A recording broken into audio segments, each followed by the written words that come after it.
A Soviet nuclear submarine, K-129, disappeared without a trace. The USSR was blind, but America wasn't. Top-secret sensors, a revolutionary form of detection, heard the sub's dying breath from thousands of miles away. The Navy immediately mobilized, but not in the way you'd think. This wasn't a public operation, it was a silent deep-sea race to grab the enemy's most valuable weapon before anyone knew it was gone. The story is, to put it mildly, unbelievable, and it all started with a single, terrifying sound: the hunt for red.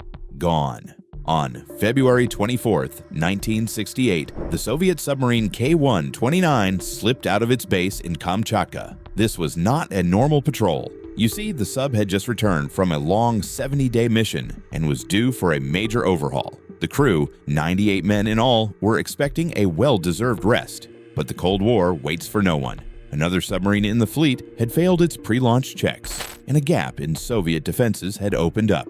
The High Command needed a boat in the water, and they needed it now. Captain First Rank Vladimir Kobzar, a seasoned and respected commander, was given the order to refit and sail in a matter of days. It was a rush job, to put it mildly. Crew members were recalled from leave, supplies were hastily loaded, and the K-129, a Gulf II-class diesel-electric sub, put to sea. What many overlooked was the sheer power this submarine carried. This wasn't just a hunter, it was a doomsday machine. In its sail, it held 3 R-21 ballistic missiles. Each missile carried a 1-megaton nuclear warhead. That's a destructive force roughly 70 times more powerful than the device that leveled Hiroshima. This single aging submarine had enough firepower to wipe 3 major American cities off the map. Its mission was to patrol a specific box in the Pacific, a deterrent aimed right at the heart of the U.S. mainland. For the first 2 weeks, everything seemed normal. The K-129 made its routine radio check-ins. Then on March 8, 1968, the submarine was scheduled to make a standard broadcast. The radio operator at Naval Headquarters in Kamchatka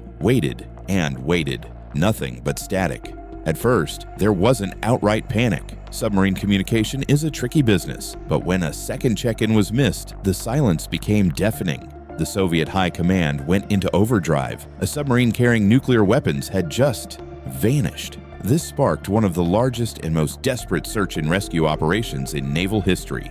The Soviet Pacific Fleet surged into the ocean. We're talking dozens of ships, destroyers, frigates, and support vessels, all scouring a massive patch of the North Pacific. Hundreds of aircraft sorties flew grid patterns, their crews' eyes peeled for any sign of wreckage, an oil slick, anything. The thing nobody tells you is the sheer impossibility of this task. The search. Area covered more than 2 million square miles of churning, freezing ocean, in some places more than 3 miles deep. It was a needle in a global haystack problem. For 2 solid months, the Soviet Union threw everything it had at the search. They found nothing. Not a scrap of metal, not a drop of fuel. By May, the mission was quietly called off. The K-129 and its 98 crewmen were declared lost to a catastrophe of unknown origin. The families of the sailors were told their loved ones were gone, swallowed by the sea. The Soviet Union had lost a nuke-loaded submarine, and they had absolutely no idea where it was. The Soviets called off the search, but halfway around the world, a small group of U.S. analysts already knew exactly where the sub was. The Halibut's Secret Mission. The user's title is about quantum magnetometers, and while that specific term is modern, the idea of a revolutionary detection system was spot on. But the first clue wasn't magnetic, it was acoustic. You see, what many overlooked was that the United States had an ace up its sleeve, a top-secret system that was, in its day, as futuristic as any quantum device. It was called SOSUS, the Sound Surveillance System. Starting in the 1950s, the U.S. Navy had secretly laid thousands of miles of cable on the ocean floor, connecting a massive network of underwater microphones, or hydrophones. This multi-billion-dollar system was designed for one purpose: to listen to the entire ocean and track every single Soviet submarine by its unique sound signature. On March 8, 1968, multiple SOSUS listening posts from Adak, Alaska, to an installation off the coast of Washington picked up a noise. It wasn't a normal subsound, it was a catastrophic event. A series of sharp, violent sounds, consistent with a submarine hull imploding as it fell below its crushed depth. Because multiple stations heard the event, U.S. analysts could do something the Soviets couldn't. They triangulated the position. They couldn't point to the exact spot, but they could draw a search box on the map, roughly 140 miles across, about 1,500 miles northwest of Hawaii, while the Soviet fleet was searching 2 million square miles in the wrong place. Based on the sub's last assumed position, the U.S. knew the wreck was in a much smaller area. This is where the immediate deployment comes in. The Navy didn't send a fleet. They sent something better. They sent the USS Halibut. The Halibut was not a normal submarine. It was a one-of-a-kind, billion-dollar spy sub, specially modified for deep-sea espionage. Its mission, code-named Project Sand Dollar, was to sail to the SOSUS coordinates and find the K-129. To do this, the Halibut was equipped with some of the most advanced and sensitive detection gear on Earth. It carried a 22-foot-long, 2-ton towed submersible called the Fish. This fish, lowered on a cable 5 miles long, was packed with high-resolution cameras, side-scan sonar, and, this is the key part, hypersensitive magnetometers. For weeks, the Halibut mowed the lawn. It slowly dragged its fish back and forth over the seabed, 16,000 feet down. It was painstaking, agonizing work. Then they got a hit. The magnetometers detected a massive metal object. The Halibut maneuvered its fish into position, and the strobe lights flashed in the eternal darkness. What appeared on the film was stunning. The K-129, or what was left of it. It was broken, its hull ruptured, its sail bent, but it was there. The Halibut spent the next few weeks taking over 22,000 photographs of the wreck, documenting every square inch. They had found it. The U.S. now had pictures of the enemy's lost prize, but finding it was the easy part. The real mission was just beginning. How to steal a submarine.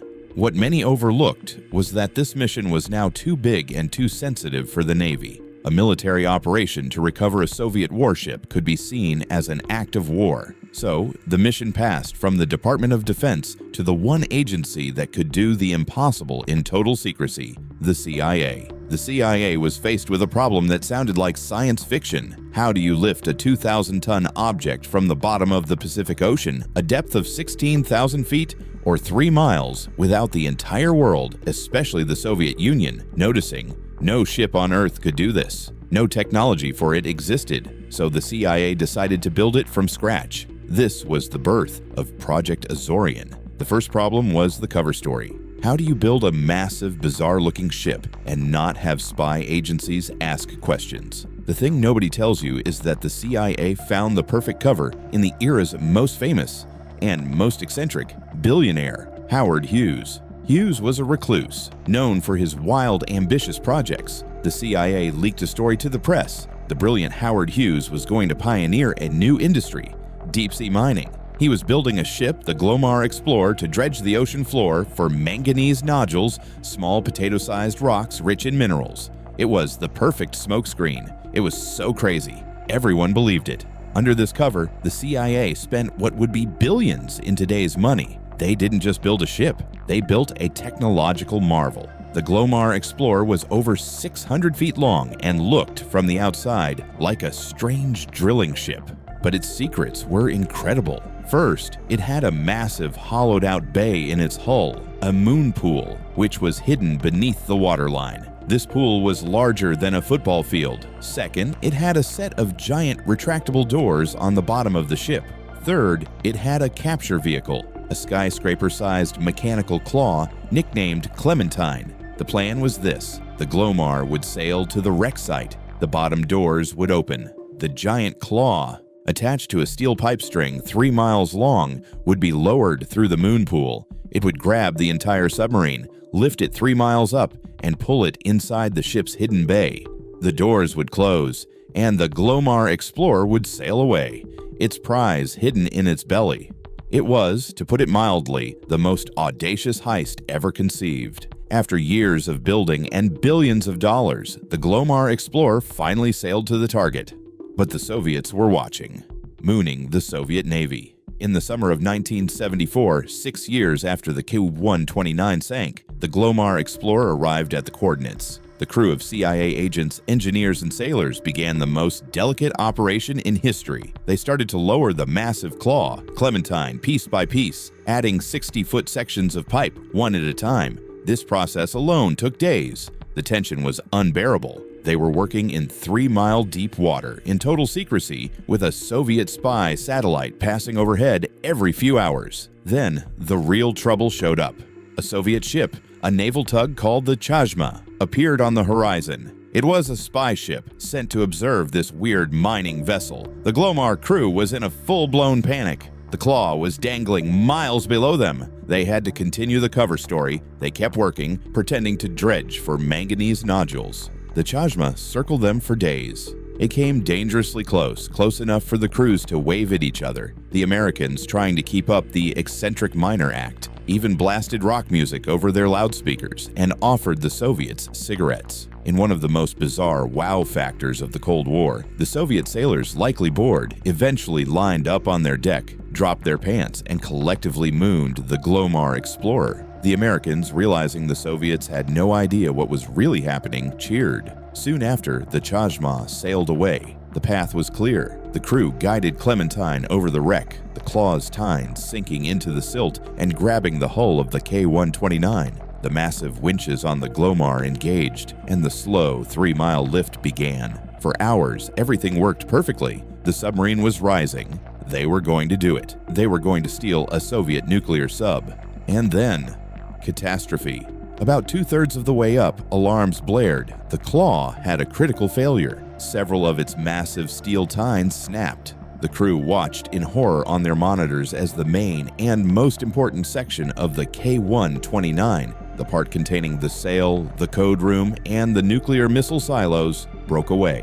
It fell tumbling for 2 miles back into the abyss, where it shattered on the ocean floor, lost forever. A devastating failure. When the claw finally reached the moon pool, it held only a small piece of the prize, the forward 38-foot section of the bow. The heist had failed. Mostly, they only had a piece. But what was in that piece would change the Cold War and lead to the project's public doom. The legacy of K-129. A catastrophic mechanical failure. The crew heard it before they saw it. A terrifying groan of metal under stress. A sound that didn't belong in the deep ocean. Then a violent snap that shuddered through the entire ship. On the monitors, they watched in horror. The K-129, their impossible prize, was breaking apart. 2/3 of the submarine, the most critical section containing the missile silos and the code room, tore away from the claw's grip. It plunged back into the darkness, a multi-billion-dollar failure, tumbling for miles before slamming back into the seabed. The crew of the Glomar Explorer was crushed. The mission wasn't a total failure, but the victory felt hollow. They brought the mangled 38-foot bow section up into the Glomar's massive hidden internal bay, the Moon Pool, a cavernous, secret chamber hidden from satellites and spy planes. What they recovered was a treasure trove, but it was also a tomb. Inside the wreckage, the recovery team made 2 wow factor discoveries. First, they found 2 nuclear-tipped torpedoes.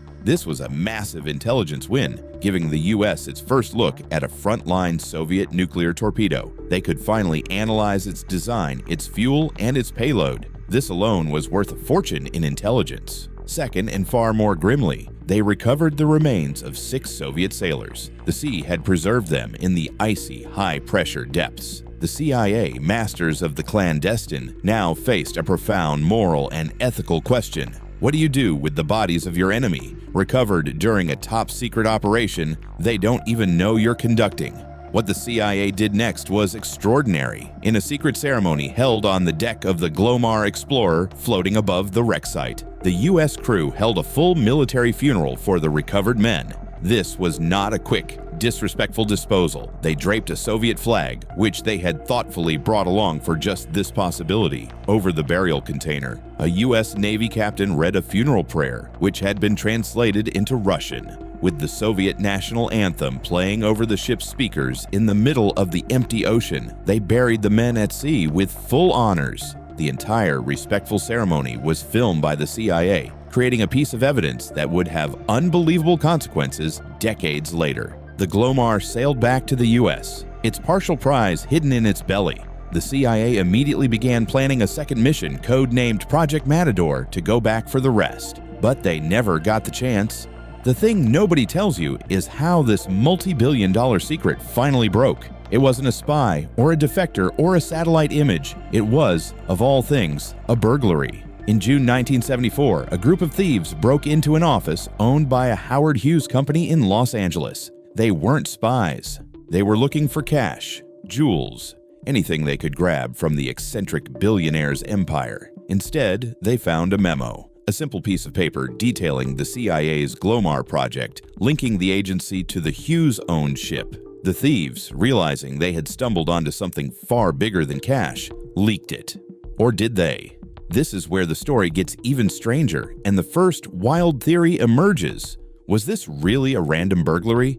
Think about it. The thieves just happened to hit the one office that had the one memo, and they happened to understand its significance and leak it. Skeptics within the intelligence community have long whispered that this was no accident. They call it a controlled leak. But why? Why would the CIA leak its own greatest secret? The theory goes that Project Azorian was bleeding the agency dry. The cost was astronomical. Now they were planning Project Matador, another mission that would cost billions more. Some analysts believe a faction within the CIA, horrified by the cost and the risk, arranged the burglary to expose the program, forcing the government to kill it. They sacrificed the secret to save the budget. Whatever the cause, the cat was out of the bag. Reporters from the Los Angeles Times started digging. The CIA, in a desperate, panicked attempt to stop the story, called every major news outlet. They begged them to hold it, invoking the magic words, national security. But the secret was too big. The story was too incredible. In February 1975, the LA Times published the story. Project Azorian was exposed to the world. When the government was asked to comment on this unbelievable story of a high-tech ship, a giant claw, and a stolen submarine, they gave a new, now famous answer. They would neither confirm nor deny the operation. This phrase, born from the ashes of Project Azorian, became known as the Glomar response. It is still used by intelligence agencies to this day when they are cornered by a question they cannot and will not answer. The mission to retrieve the rest of the sub, Project Matador, was immediately canceled. The public was stunned. The Soviets were quietly furious. They couldn't publicly admit they had lost a nuclear sub that the Americans then stole from the bottom of the ocean. It was a national humiliation they were forced to swallow in silence. But the Glomar response and the burglary leak only hide the real mystery. To this day, the true cause of the K-129 sinking remains unknown. And the theories are terrifying.